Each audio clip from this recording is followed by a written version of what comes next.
What is up, everybody? It's me, Duke Farley, back at it again here on Lost at Sea. And tonight we are talking about week 10 of Big Brother 26. A lot to get into, but Uncle Shane, you missed last week. Bree filled in for you.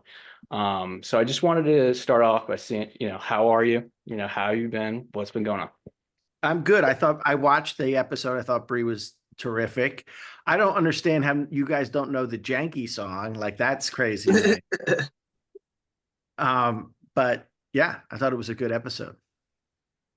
Thank you so much. Bree was great. Had to only edit out a couple things from her stay on the pod, but that's Bree. That's it for me. Pat, how are you? What's been going on with you, man?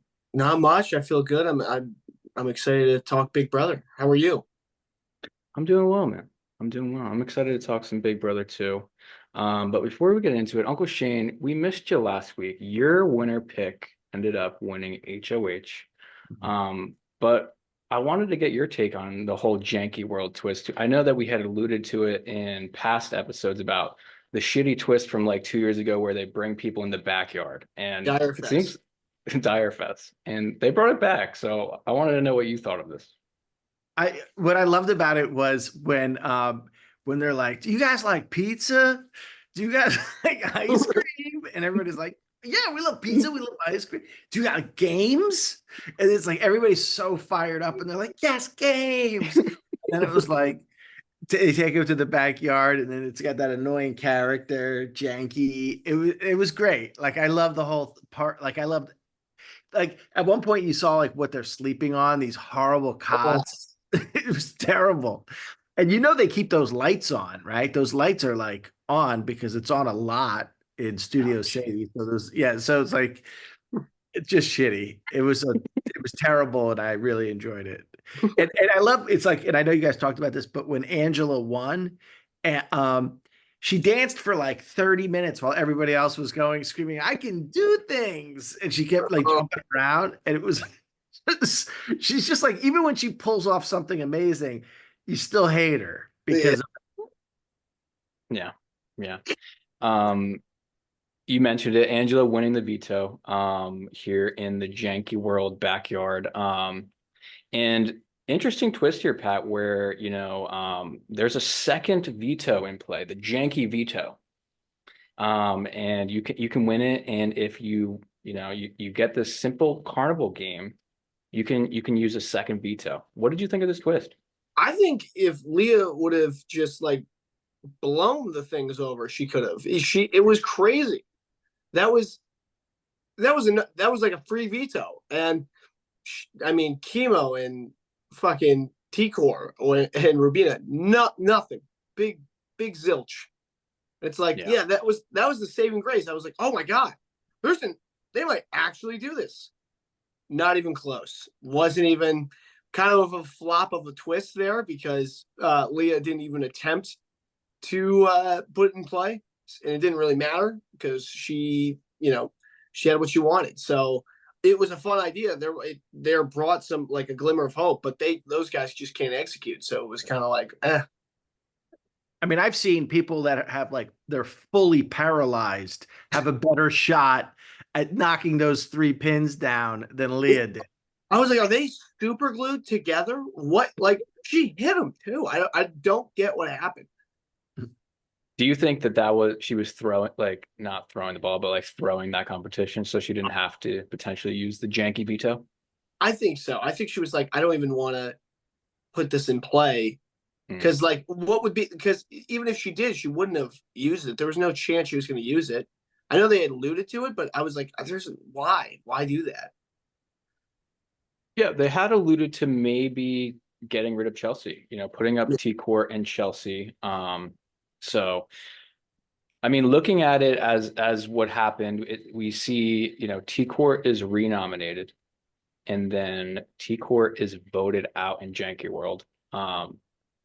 And the only person that saved T Court in the situation was Chemo. Everybody else, it seemed like the swing was between Mackenzie and Cam, and they kind of come together and talk to Chelsea about voting out T Court. Was this the right move for everybody, getting rid of T Court? It's the first time she touches the block, and she's immediately gone.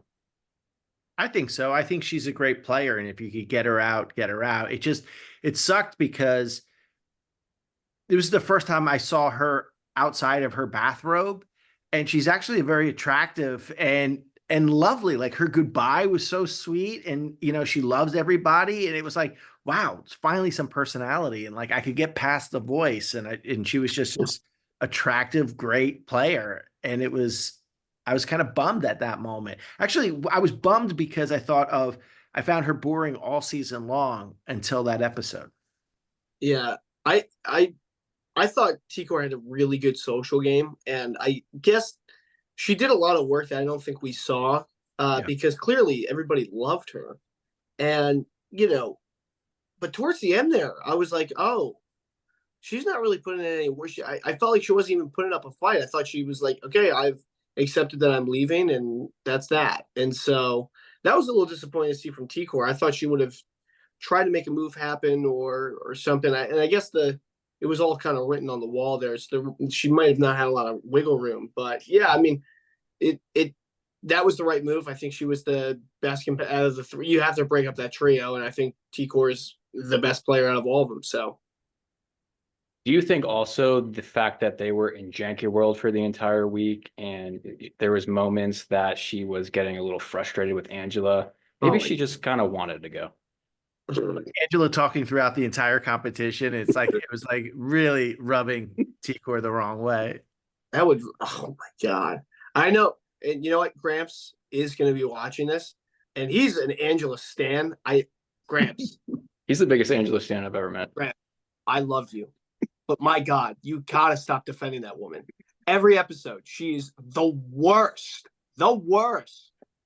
I can't do it. She talks during the competitions. She's so every time she talks, oh my God, I can't do it. Yeah. Interesting episode to begin on Sunday where the janky robot, kind of creepy. What do you guys think of this? That was a lot. What? I was The watching. death of the janky robot, you mean? The Yeah. death of Janky. Like, Jesus Christ. They could have just brought back Ainsley, but my God, they made it weird. It was weirdly drawn out. It was like, okay, he's dying, but then they kind of made it like a little bit too long. Not crazy long, but a little long. And it was like kind of fucked up a little bit.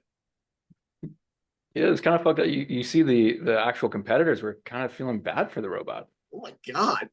Yeah, they drew it out a long time. It's like when you're like, I remember a couple times as a kid being in the living room, and at the glass door, like the dogs would be attacking something in the yard, and we would just be watching it, and it felt like it went on forever. So that was like the feeling that I was like brought back to, like this horrible thing as a little kid watching.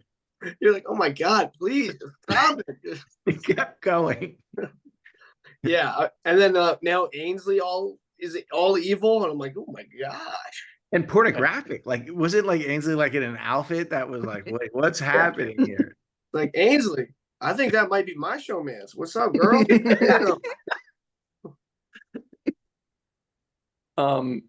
Did you guys think that they were gonna do a twist where they had to stay out in the backyard for a second week? For a second I thought they were gonna do that. I was like, that's fucking crazy that they would do that. Yeah, I think they were running out of stuff, like to do. So they had to get them back inside. My God. For a second I was like, that's really terrible that they're gonna make them go outside again. It's basically Survivor at that point. Yeah. By the way, can Cam not like cut his hair? Like, what's going on with Cam's hair? He looks like a homeless guy. Like, I feel like, did he not bring clippers or anything? Cam, You we'll talk about that one, guys. Okay, fair enough. I don't know what to say about that. What does Bree have to say? Bring her in. No, Bree's like, actually, I have a few points on that. So they go back inside. They have the HOH competition, and it's basically stacking stuff. And Mackenzie, with her construction background, was able to pull the dub out. And yeah, I think the biggest thing here is I don't know. She's between basically two duos at this point with Leah and Angela, and then Chemo and Rubina.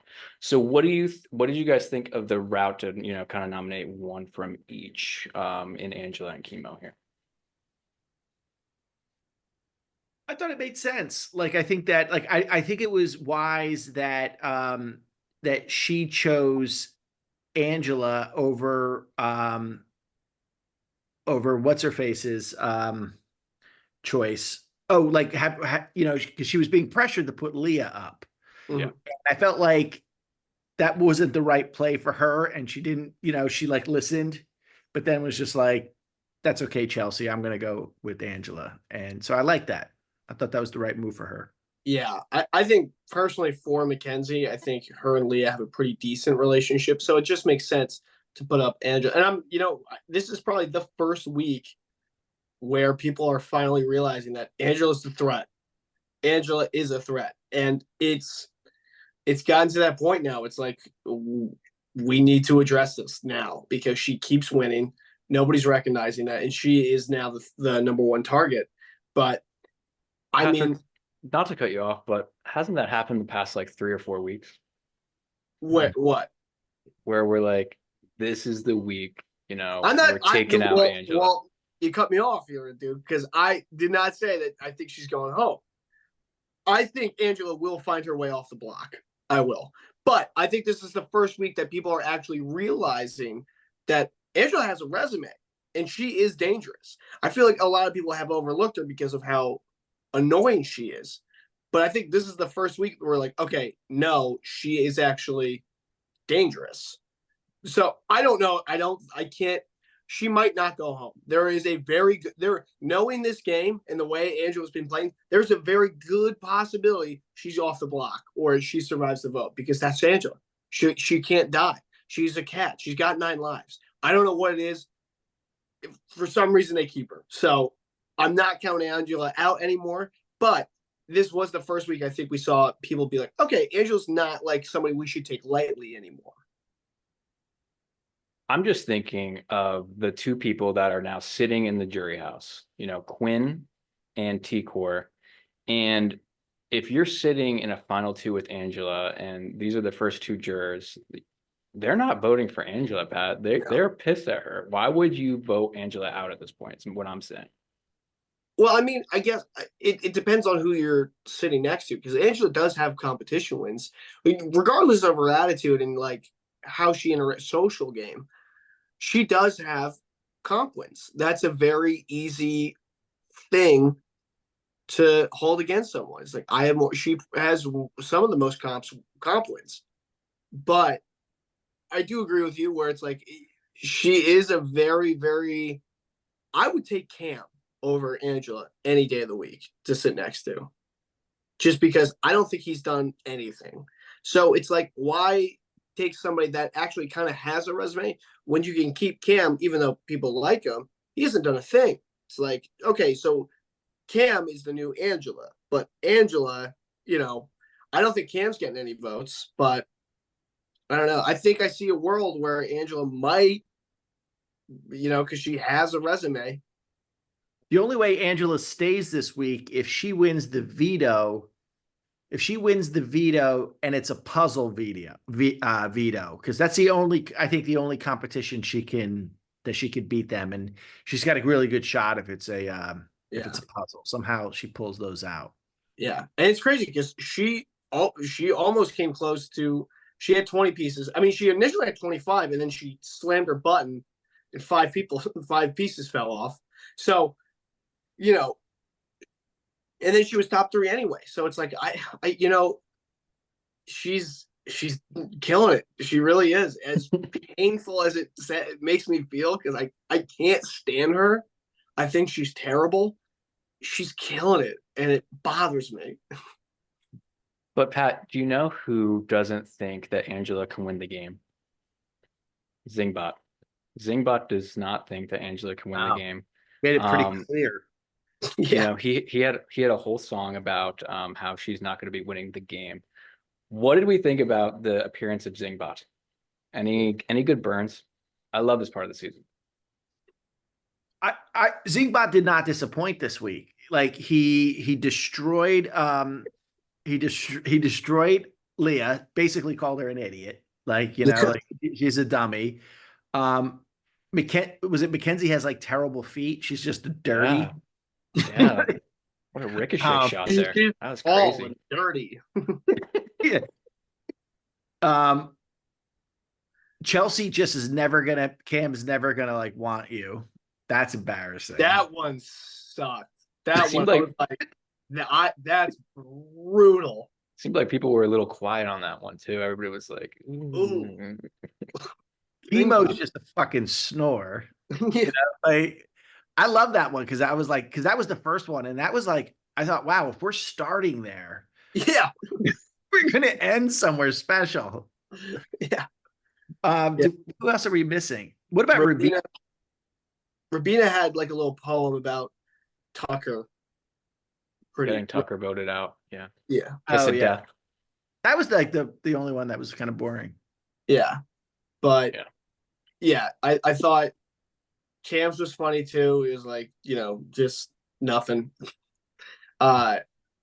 Chelsea's was, I thought that was the best burn. I was like, because it's like real, and everyone's like, "Oh shit, okay." And did you notice how Cam goes? You have a shot. Like he wasn't like, "Hey, listen, we're good." He's like, "You have a shot." Oh, I saw that. I was like, God, this guy. Dude. Yeah, exactly. He's smooth. like, maybe if Mackenzie leaves at some point, maybe I'll. Don't leave us alone in that jury house. Yeah. But yeah, no, it was. I thought Zingba, and then just destroyed Angela. That was awesome. I loved afterwards how they're sitting around the couch and Right. Zingbot has just came and tore everybody up, and I think Angela took it a little bit too personally. She was tearing up. What a shock! What a shock! Dude, she was trying to laugh it off with everybody, and then the tears would just come busting down. That's as soon as Zingbot came out, I was like, oh, well, Angela's going to overreact to this unnecessarily. That's so good. So good. Zingbot left no crumbs. What did you guys think of Chelsea and Cam trying to throw Lee under the bus? They were really trying to push Mackenzie to nominate Leah, and she's somebody who is the only other person who has not touched the block this season. Do you guys think they were being a little too pushy there? Because obviously Mackenzie and Leah had been close pretty much the entire game. It didn't work, but do you think that maybe they're in her head to use Leah as a renom, say one of these nominations come off the block? Yeah, I think that's the best thing is like, you don't want to be against Leah in this competition because she has Angela. So Angela will at some point go into the house. She has Angela, and she has the guy with the hair who twerks. Your pick. Quinn. So, and she's got Quinn, and Quinn is going to argue for her in the house. He's going to convince people to choose her. And eventually, if Cam is in the house, unless he's like she's sitting up against Angela. I mean, up against Chelsea or Mackenzie. Chelsea. He's going to go with Leah because he kind of likes her. So yeah. I think for Mackenzie, she's probably has some of the best positioning in the house because she's friends with Chelsea, but she's part of this trio she's friends with Leah. She's a part of the trio with Leah and Cam. So it's like, why put somebody, because God forbid, if the best case scenario is nominations stay the same, she gets her target out, Angela. That frees up Leah. So, and she can go to Leah and be like, hey, I kept you safe. I know I put your ally on the block, but it was either you or like I could have put you on the block, if the veto was used. I would have had to. Or she can frame it as like, listen, I looked out for you, you look out for me. And so she buys herself another week of safety. She's still cool with Chelsea because she gets out one of the duos. I thought it was a smart move. And I think she does leave room for, if the veto is used, it's an easy put Leah up. I think that was the smartest play for her. I do see why Chelsea and Cam are like gunning hard. And I thought it was a little bit overdone. I thought Chelsea and Cam kind of showed their cards a little too much with Mackenzie, trying to really, really sell Leah. So I thought, I was like, okay, I get you want to plant seeds, but they were like doing a full court press there. And I was like, ooh, I don't know. Maybe that could be read into a little bit. Agreed. I think that Chelsea and Leah are probably the best strategists left in the game right now. And I think that Chelsea is just trying to do whatever she can to get Leah out, because I think that she sees like a clear path with Leah out of the game. It's going to be interesting to see what happens with the renom, though. What do you think, dude? What one. do you think about the move? I think it's smart for Mackenzie to do this, but I think that if Mackenzie has to name a renom, she should do Rubina instead of Leah, because I think Mackenzie, you want to have Leah in the game because Leah is going to go after Chelsea, and that's something that you don't have to do yourself. Exactly. But they're really pressuring her to put Leah up. So because that could be tough too, because if the veto is used, they might, I mean, if God forbid Cam or Chelsea use it, there's a possibility where they might use it on chemo and be like, you have to put up Leah, which that would be really, that would suck. We'll have to see. Anything else, guys, before we close out? Because we are in the final 7 now. It's getting down to it. Who do you? I thought Julie could have given a little love to Jerry O'Connell. Like she didn't even mention him. She didn't thank him. Did you like Jerry O'Connell, Shane? I did. I thought he did a nice job. I do agree that maybe he shouldn't have said like, "How am I doing?" Like just do it. Just do the job. I thought he did a nice job. I did think that you guys were on point with what you said, but you could tell he's a fan of the show. But Julie, how about thank you, brother, for having my back? But no, she didn't want to draw any. She's like, by the way, I'm COVID free. It's like, we don't care. Just come on. Let's just hit us with the butt first. Yeah, come on. We're all waiting for it. Who do you guys think has the best shot to win right now? Because I think it's up in the air. It's yeah. I don't think there's a clear front runner, because I see people making arguments, people stacking resumes, and no matter what the situation is, I think everybody, except for probably Cam, kind of has a case on why they should win. Yeah. I think Chelsea's going to, I think if Leah goes home this week, I think Chelsea will run away with the game pretty much. Yeah. But you never know, because there's speeches, and there's been some people that, make great speeches, and they come away with, the win that you don't think about. Yeah. Into it. So. All right. Alrighty. Well, thank you guys so much for coming on. It's been a pleasure. And I can't wait for next week. See you next week.